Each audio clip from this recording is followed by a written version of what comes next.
대한민국을 보더라도 정치와 경제 모든 부분에서 어려움을 겪고 있습니다. 사람들은 걱정과 염려하는 것은 당연합니다.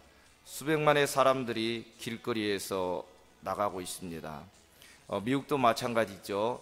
정치에 경험이 없는 대통령 당선자로 인해서 모든 매스컴들은 불안함을 말하고 있기도 합니다. 더나 우리 개인의 삶도 결코 녹록하거나 쉽지만도 않습니다. 모든 것이 얽히고 설킨 뒤죽박죽처럼 돼 있는 구조인 것 같기도 합니다. 그러면서 우리는 하늘을 쳐다봅니다. 하늘을 쳐다보는데도 불구하고 변한 것이 없습니다. 그러면서 믿음의 사람들조차도 이렇게 질문합니다. 아무리 부르짖어도 하나님은 아무런 대답이 없기 때문에 하나님이 살아계시다면 왜 가만히 계시는가? 왜 하나님이 살아계시다면 예수님을 잘 믿는 내 삶의 직장 가운데 실직의 어려움이 찾아오는가? 또 하나님이 살아계시다면 내 자녀를 왜 구원치를 않으신가? 왜 하나님은 내 병을 고쳐주시지 아니한가? 왜 하나님은 북한처럼 악한 자를 통해서 선한 사람이 고통당할 수 있도록 지켜보고 계시는가? 이런 회의와 이런 현실 가운데서도 여러분은 감사할 수가 있겠습니까? 저는 이러한 모든 것을 보면서 한 가지 사실을 깨닫고 교훈을 받았습니다. 바로 그것은 감사는 환경에 따라 다른 것이 아니라 사람에 따라서 감사가 다르다는 것이었습니다. 사실 감사라는 그 단어 속에는요, 과학적인 논리가 숨겨져 있습니다. 미국의 마이애미 대학교 심리학 교수인 마이클 매클로우 교수는 잠깐 우리가 멈추어 서서 짧게라도 좋았던 기억, 감사를 하게 되면 사람의 감정 시스템이 그때부터 작동을 하기 시작한다는 거죠. 그러면서 뇌 좌측에 있는 전진 두피질이 활성화됩니다. 엔진이 돌아가기 시작하면서 그 순간에 사람에게 있던 두려움과 염려 모든 것들은 사라지고 내 컨디션의 최고의 좋은 상태로 만들어 간다는 것이죠. 그래서 심리학자들이 이것을 리셋이라고 합니다. 리셋. 그래서 리셋하게 되면 전쟁 가운데 내가 승리한 자처럼 그런 기쁨을 누리고 살아갈 수밖에 없고 어느 순간에 힘들고 어렵지만 하나님을 찬송하고 하나님 앞에 영광 돌리고 있는 자신이 발견되진다고 말하는 것입니다. 하박국 시대 2000년 전에도 마찬가지였습니다. 앞뒤 좌우 사람을 보고 현실을 보아도 답이 나오지 않았습니다. 그런데 하박국은 오늘 말씀처럼 하나님께 감사하고 있는 것입니다. 그 당시에는 어땠습니까? 우리가 유다 왕국 말기죠. 말기 가운데서 하박국 선지자는 요시야 왕 말기와 여호야김 초기에 있었던 선지자입니다. 그 시대에는 정말로 힘들었습니다. 오늘 말씀처럼 바벨론이 쳐들어와서 창자가 고통스럽고 뼛속까지 찾아오는 그런 아픔으로 근심할 수밖에 없는 현실이었습니다. 16절입니다. 내가 들었으므로 내 창자가 흔들렸고 그 목소리나 내 입술이 떨렸도다. 무리가 우리를 치러 올라오는 환난날을 내가 기다림으로 내 뼈에 썩기는 것이 들어왔으며 내 몸은 내 처소에서 떨리는도다. 참으로 하박국 선지자는 이 바벨론 제국이 온다는 그 사실에 이처럼 고통스러워하는 거죠. 믿음의 선지자가 그렇게 고통스러워할 정도면 참으로 믿음이 없는 연약한 사람, 백성들은 얼마나 많이 힘들었겠어요. 그처럼 온 나라는 쑥대밭이 되고 성전은 회파되고 모든 백성들은 포로 끌려가서 아비규환을 맞이할 것이 눈에 훤히 보이기 때문에 하나님의 선지자는 더 고통스러울 밖에 없는 것이죠. 더 고통스러운 것은 이런 어려움 가운데서 믿지 않는 바벨론, 하나님 인정치 않고 믿음의 사람을 핍박하는 그 바벨론 나라를 통해서 하나님의 백성 유다를 왜 그렇게 핍박을 하십니까? 이런 것 또한도 이해가 되지 않았습니다. 그런데 그러한 상황 속에서 우리가 이해할 수 없는 기도를 하박국은 드리기 시작했습니다. 곧 멸망당하고 죽게 되었으니 하나님 살려주세요. 그런 기도가 아니었습니다. 하나님, 정말 나라가 풍전등화에 있습니다. 도와주세요. 정말 하나님이 없으면 이 나라가 사라집니다. 하나님 일으켜 주세요. 이렇게 간절하게 기도하지 않았습니다. 그가 하나님 앞에 기도했던 것은 17절입니다. 비록 무화과 나무가 무성치 못하며 포도나무에 열매가 없으며 감람나무에 소출이 없으며 밭에 식물이 없으며 우리의 양이 없으며 외양간에 소가 없을지라도 그는 감사했다는 것이죠. 무화과 나무에 열매가 없습니다. 마땅히 맺어야 될 포도나무의 열매가 찾아볼 수가 없습니다. 모두의 기쁨이 될 감람나무 열매도 없습니다. 먹고 살아야 되는데 밭에는 식물이 아무것도 없습니다. 소도 양도 없습니다. 하나님 앞에 제사를 드리고 번제를 드리려면 제물이 있어야 되는데 하나님께 예배할 만한 것조차 아무것도 남아있지 않는, 의식주부터 하나님 앞에 드리는 모든 것이 하나도 없는 그 상황 가운데서 하나님 도와주세요, 살려달라고, 해결해달라고 기도하는 것이 아니라 감사하는 기도를 드렸습니다. 어떻게 그렇게 감사 기도를 드릴 수 있었습니까? 그런데 말씀 속에 들어가면 들어갈수록 그의 감사는 형적인 감사가 아니었습니다. 내가 감사하면 하나님 해결해 주실 것이라고 생각해서 드린 감사가 아니었습니다. 그의 감사는 가슴속 깊이 하나님 은혜를 깨닫고 나서 드려지는 진실한 감사였던 것을 알게 됩니다. 그만큼 전쟁 위험과 의식주의 궁핍함, 예배 위기, 정치, 경제, 사회 모든 어려움 가운데서도 절망적인 분위기였습니다. 그러나 그는 그럼에도 감사했습니다. 이유 없는 감사, 역사적인 감사였습니다. 18절입니다. 나는 여호와를 인하여 즐거워하며 나의 구원의 하나님을 인하여 기뻐하리로다. 왜 그랬을까요? 그는 하나님이 어떤 분이신지를 알았기 때문에 그랬습니다. 하나님은 우리가 처한 문제보다도 더 크신 분임을 알았습니다. 하나님은 쳐들어오는 바벨론보다도 역사를 주관하시고 바벨론을 지우고 계신 분이 하나님이심을 알았습니다. 연약한 질병보다 질병을 치유하신 분이 하나님이심을 알았습니다. 유다가 망할 것 같았지만 망할 것 뒤에 하나님의 놀라운 섬세한 계획이 있었음을 알았기 때문에 그는 감사할 수가 있었습니다. 사실 요시야 왕이 되자마자 종교개혁이 시작되었습니다. 참으로 믿음 훌륭한 왕이었습니다.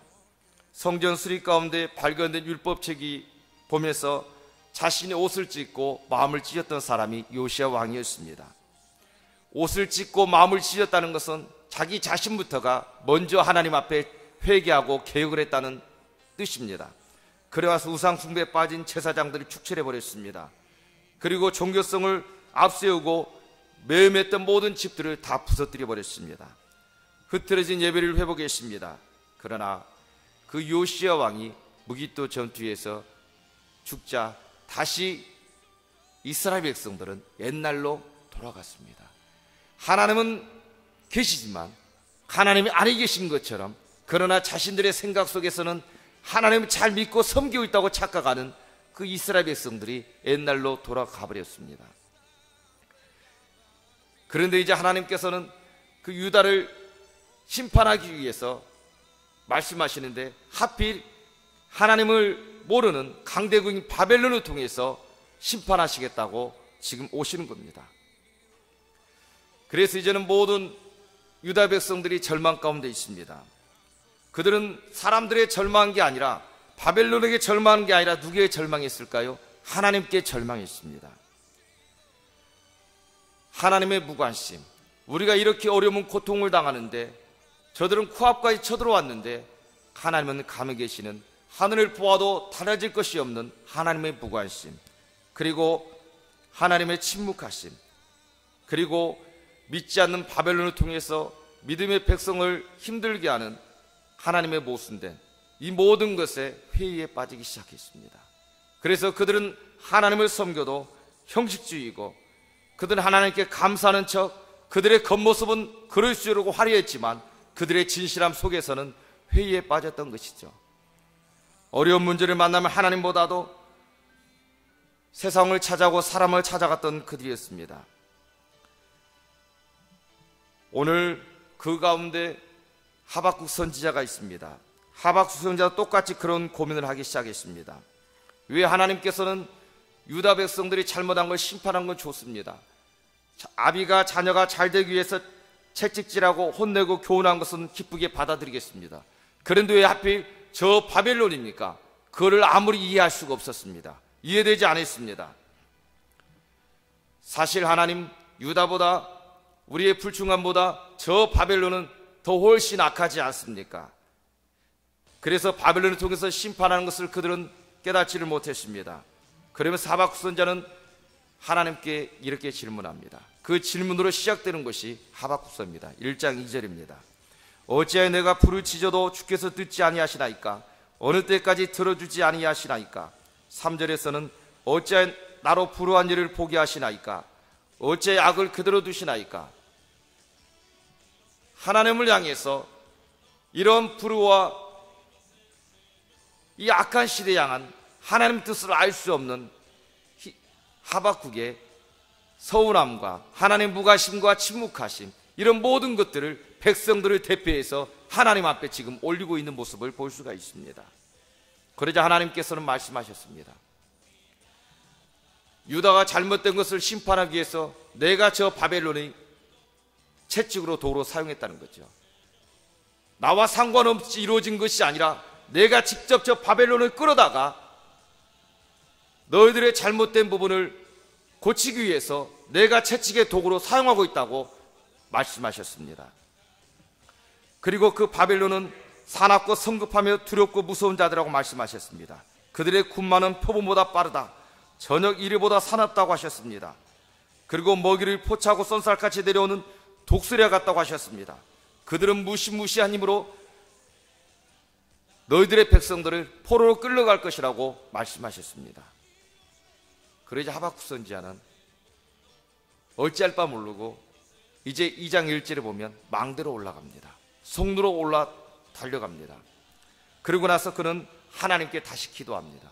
하나님, 어찌된 일입니까? 제게 답변해 주세요. 제가 망루 성로 올라와서 하나님께 기도하겠습니다. 그가 왜 망루 올라갔습니까?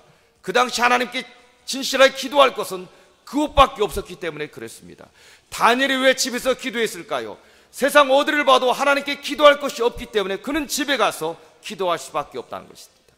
이처럼 하박국 선지자는 하나님 응답하심을 내가 그곳에서 기다리며 간절히 기도하겠습니다, 이렇게 말하고 있습니다. 그런데요, 하박국 선지자가 그렇게 간절히 애통하면서 하나님께 막내서 기도했는데 변한 것이 하나도 없었습니다. 그렇게 열심히 기도하고 외쳤는데도 환경이나 여건은 변한 것이 하나도 없었습니다. 모든 것이 그대로였습니다. 여전히 세상은 죄악으로 가득 차 있습니다. 그런데 바로 바뀐 것이 있었습니다. 하박국의 마음이었습니다. 3절입니다. 그는 눈을 들어 하늘을 바라보았습니다. 그러자 3절에 이렇게 말합니다. 그 영광이 하늘을 덮었고 그 찬송이 세계에 가득하도다. 6절입니다. 그가 서신즉 땅이 진동하며 그가 보신즉 열국이 전율하며 영원한 산이 무너지며 뭉한 작은 산이 엎드려지나니 그 행하심이 예로부터 그러하시도다. 하박국 선지자가 기도할 때 하나님의 음성을 들은 것은 세상은 변한 것이 없고 환경은 달라진 것이 하나도 없지만 바벨론도 그대로고 백성도 그대로인데 오직 하나님이 그의 마음을 열어서 하나님의 위대하심, 온 천지를 움직이시고 하나님이 천군 천사를 통해서 붙잡고 계신 것을 보았기 때문에 그는 찬송하고 있는 것을 보게 됩니다. 아람 군대가 도단성을 에워쌌습니다. 모든 사람들이 오 주여 어찌하오리까?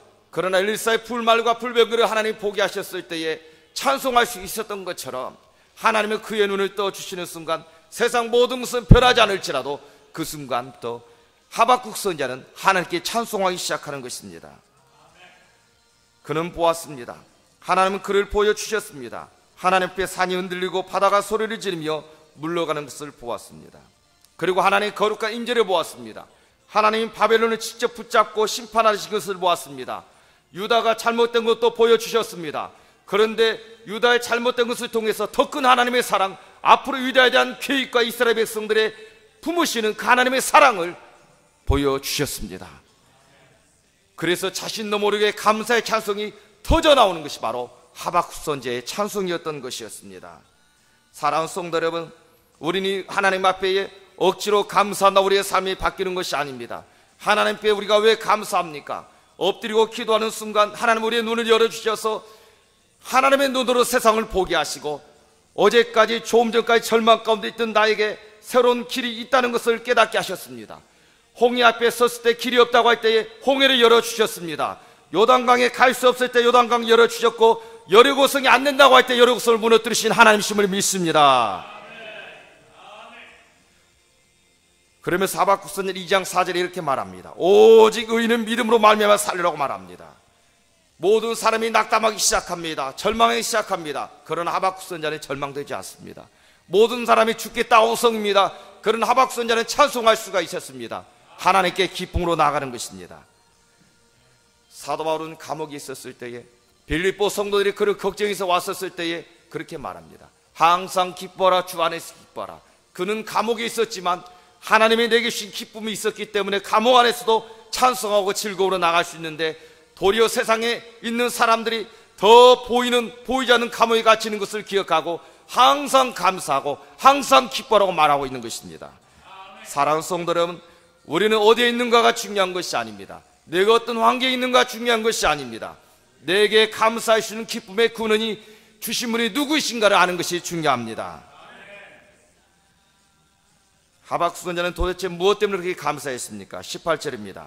나는 여호와를 인하여 즐거워하며 나의 구원의 하나님 인하여 기뻐하리로라. 하나님 나를 구원해 주셨기 때문에 그 구원 때문에 그는 기뻐한다고 말하고 있는 것입니다. 저와 여러분 아무나 발견할 수가 없는, 누가 발견하고 싶다고 발견되어지는 것이 아닙니다. 오직 의인은 믿음으로 말미암아 살리라고 하시고 십자가 너머의 천국의 아름다운 기쁨의 맛을 본 사람들이 저와 여러분입니다. 죄와 사망이 가져왔던 실패와 좌절로부터 승리의 기쁨을 맛본 사람이 여기 계신 여러분인 줄 저는 믿습니다. 우리는 예수 이름만 들어도, 예수 이름만 불러도 가슴이 뭉클하고 왠지 눈에서 눈물이 나고 돈이 없어 세상 다 가진 것 같지 않습니까? 그런 저와 여러분을 향해서 하나님이 선택해 주셨다고 말씀하고 있습니다. 창세에는 너는 내 것이라고 불러주시고 너는 두려워하지 말라, 내가 너를 구속하였고 내가 너를 지명하여 불러나니 너는 내 것이라고 말씀해 주셨습니다. 그리고 예수 그리스도 통해서 구원해 주시고 성령께서 인쳐 주시고 지금도 성령께서 우리를 인도하고 있지 않습니까? 이 자체가 우리에게 기쁨과 구원의 감격이 되지 않습니까? 그뿐 아니라 창세에 우리를 선택하신 하나님께서 내가 너에 대한 계획이 있다고 말씀해 주고 있습니다. 사람의 마음으로 자기를 계획할지라도 그의 걸음을 인도하시는 이는 여호와시라고 말씀해 주고 있습니다. 우리는 매일처럼 살아가는 걸음걸이를 살아가지만 그러나 그 걸음걸이 하나님의 섭리 속에는 결국에는 뒤돌아보니까 모든 것이 하나님의 은혜요, 하나님께 여기까지 인도하시는 에베네스 하나님을 우리는 찬송하고 있지 않습니까? 또한 그 하나님은 여러분들을 향한 기대를 갖고 있다고 말씀하고 있습니다. 이스라엘 백성들을 애굽에서 건져낸 것은 그들의 고통과 문제와 억압 가운데 그냥 건져낸 것이 아니었습니다. 왜 건져냈다고 말합니까? 가나안 땅에 들어가서 모든 민족의 제사장 나라로 삼기 위해서 건져냈다고 말씀해 주고 있는 것입니다. 하나님이 저와 여러분을 구원해 주신 그 자체가 아니라 이 세상 가운데 하나님 놀라운 계획과 기대 속에서 역할이 있기 때문에 부르짖을 저는 믿습니다. 어느 부모가 사랑하는 자녀에게 기대가 없는 부모가 어디 있겠습니까? 이처럼 하나님은 저와 여러분의 기대만 있는 것이 아니라 함께 동행해 주겠다고 말씀해 주고 있습니다. 놀라지 말라, 두려워 말라, 내가 너와 함께 하미니 내가 너를 굳세게 하리라고 말씀해 주셨습니다. 내가 너를 고아처럼 내버려 두지 않겠다고 말씀해 주셨습니다. 그 말은 내가 내 인생을 책임져 주시겠다고 말씀해 주고 있습니다. 하나님이 저와 여러분의 인생이 책임져 주신다고 말씀해 주시는데 무엇이 두렵고 무엇이 우리 인생을 힘들게 할 수가 있겠습니까? 나를 붙잡아 주신 하나님께서 이렇게 말씀합니다. 내가 물 가운데를 지날 때 내가 너와 함께 할 것이라, 강을 건널 때 물이 너를 침몰치 못할 것이며 내가 불 가운데를 지날 때 타지도 아니할 것이요 불꽃이 너를 사르지도 못하리니 하나님께서 말씀한 줄 믿습니다. 그래서 고린도서 3장 5절처럼 오직 우리의 만족은 하나님께 있음을 믿으시기 바랍니다. 사랑하는 성도 여러분, 하박국 선지자가 오늘 또 모든 것이 사람들을 없다고 원망하고 불평할 때에 그는 기뻐할 수 있었던 것은 이처럼 하나님께 기도하는 순간 눈을 열어서 바벨론보다도 더 위대하신 하나님, 우리의 어려운 처지 가운데서 하나님의 놀라운 계획이 있음을 알고 이 모든 가운데 풀어가신 하나님의 섭리를 깨닫는 순간 내게는 모든 것이 없는 것 같지만 모든 걸 주시는 하나님 앞에 감사할 수밖에 없는 것입니다. 여러분 어떻습니까? 돌아보면 건강도 비즈니스도 우리의 자녀도 우리의 자신도 돌아보면 만족할 만한 것이 있습니까? 그러나 여러분 감사하십시오. 하나님의 구원에 감사하십시오. 우리 믿음의 사람과 세상 사람의 차이는 무엇입니까? 세상 사람은 불평과 오만과 시비가 많습니다. 그러나 믿음의 사람은 하나님께 감사하는 게 다른 것입니다. 감사하는 사람의 특징은요, 성숙한 자와 성숙하지 않은 차이입니다. 어린아이는 감사를 모릅니다. 어른이 될수록 인생을 많이 사신 분일수록 감사합니다, 고맙습니다 말하는 거예요. 제가 우리 막내에게 돈을 달라고 해서 줍니다. 1센트짜리 주면 좋아라 그래요. 근데 1불짜리 주면 별로 안 좋아라 그래요. 가치를 모르니까 그래요. 아무리 좋은 걸 줘도 이 아이는 가치를 모르니까 몰라요. 그러나 하나님 앞에 구원의 기쁨의 은혜를 누리는 사람은 하나님 주신 것을 늘 감사할 수밖에 없는 것입니다. 저는 개인적으로 이순신 장군을 좋아합니다. 여러분도 좋아할 것입니다. 그런데 어느 뛰어난 작가는 이순신 장군을 바보라고 말했습니다. 왜냐하면 이순신 장군은 나라가 어려울 때마다 나와서 승리를 합니다. 자신의 목숨을 내어놓고 싸우기 때문에 이깁니다. 그래서 진급도 합니다. 이를 시기한 사람들이 고발해서 옥에도 수없이 갑니다. 그런데도 나라가 어렵다고 하면 두말 없이 자고면하지 않고 언제든지 나와서 또 싸우는, 무엇이 저토록 미치게 할까? 그래서 이순신 장군을 바보라고 했습니다. 그는 오직 나라만 생각하고 나라가 잘 된다라면 오직 그 생각밖에 없었기 때문에 명량해전처럼 어려운 때를 만났을 때에 모든 사람이 도망가고 임금도 포기한 이 전쟁 가운데서 이순신 장군이 임금에게 뭐라고 합니까? 전하, 아직도 제게는 12척의 배가 있나이다.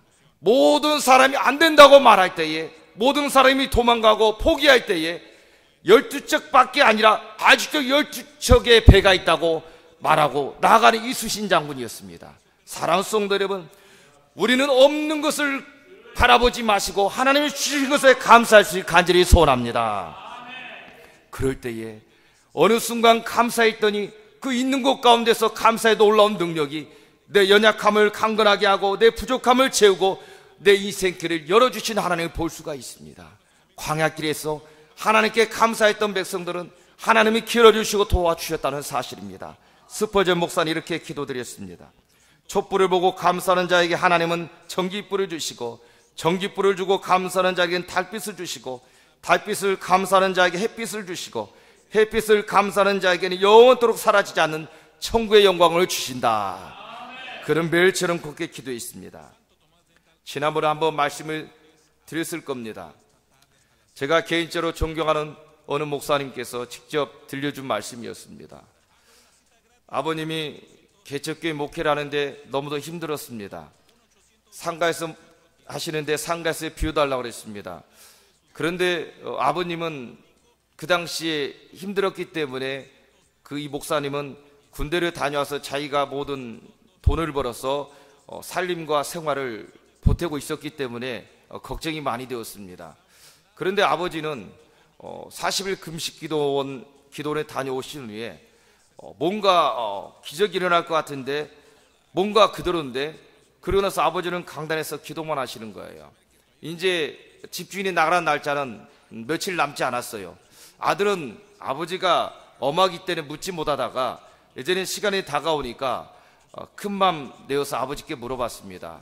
아버지, 이제는 나가라고 하는데 나가면 될 상황인데 아버지는 기도만 하시는데 특별히 어떻게 계획이 있으세요? 아버지는 또 40일 금식 기도도 갔다 오셨잖아요. 하나님께 어떤 능력도 주셨을 거 아니에요. 그렇게 묻자 아버지가 조용히 말씀합니다. 아들아, 40일 금식 기도 갔다 와서 하나님 내게 주신 은혜는 다른 게 아니라 내게 멀게만 느껴졌던 하나님이 바로 내 바로 코앞에 계신 하나님으로 느껴졌단다. 그 말을 듣는데 그냥 평소처럼 하시는 말씀 같은데도 그 말씀이 하나님의 말씀으로 이 목사님이 들려서 평생토록 자신은 의식주와 모든 생활을 하나님께 맡기고 살아왔다고 간증했는데요. 그러고 나서 놀랍게 나갔는데 또 하나님께서 새로운 길을 은혜를 주시다고 고백을 드렸습니다. 사랑하는 성도 여러분, 우리가 하나님께 나아갈 때에 멀리 계시는 하나님이, 멀리 계실 것 같은, 침묵하실 것 같은 그 하나님이 어느 순간에 내 코앞에 나와 함께 동행하시고, 아들아 딸아 내가 너와 함께한다, 내가 너를 고쳐주마, 너를 도와주마, 너를 일으켜주마 말씀하시는 그 하나님 주를 믿으시기 바랍니다. 이 세상에서는 아무리 화려하고 멋진 수천만 불의 공장을 지어도 공장을 전원을 연결하지 않으면 골칫덩어리에 불과하는 것입니다. 우리가 세상에 아무리 많은 것을 가졌을지라도 예수님과 연결되지 않으면 우리는 소용이 없는 인생이 된다는 거예요. 그러나 거꾸로 우리는 세상에 부족하고 연약한 것 같지만 예수님과 연결이 되면 세상 가운데 하질 못할 이 없다는 사실을 믿으시기 바랍니다. 오늘 또 하박국 선지자처럼 세상을 보아도 사람을 보아도 내 자신을 보아도 힘들고 절망처럼 살아갈 수밖에 없는 세상 가운데서 오늘 또 우리의 삶에 개입하시고 역사를 운행하시고 도우시는, 여러분과 함께 하시고 고치시고 치료하시는 그 하나님 앞에 감사의 기쁨으로 즐거움으로 살아갈 수 있기를 주의 이름으로 축원합니다.